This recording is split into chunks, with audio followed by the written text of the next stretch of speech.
And I think the truth is that there are serious gaps. There hasn't been a breakthrough moment in the last number of weeks, but I think there has been, a deeper understanding of each other's positions.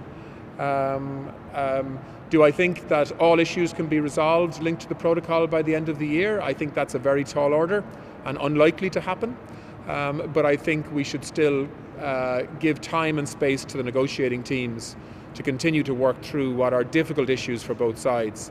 And I think there's a commitment to doing that. And I think the less we talk about the triggering of Article 16 and the more we talk about trying to find landing zones that both sides can work with in the context of the protocol and flexibility around its implementation, then I think the better. Because, as I've said before and others have said also, triggering Article 16, in my view, from an EU perspective, will move us into a new space where we don't want to go. Because I think that will be a signal that negotiation has failed, or at least in this round has. There are gaps between us at the moment, but I'm an optimist and I'm hopeful that we'll be able to come to a positive resolution with the EU. But that's where our focus has got to be, about resolving the issues for the people of Northern Ireland, and that's the focus the team's got to have, and that's got to be the focus of the government.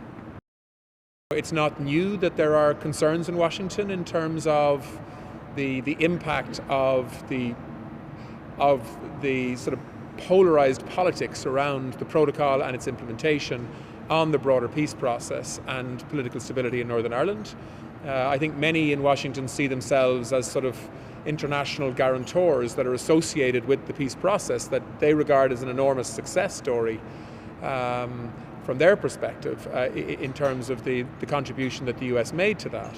So I think they watch it closely, but the US can speak for themselves on that. But for us, this is about trying to find accommodation, trying to settle difficult issues for both sides in a way that can allow us to move on. And that will continue to be our focus. Thanks.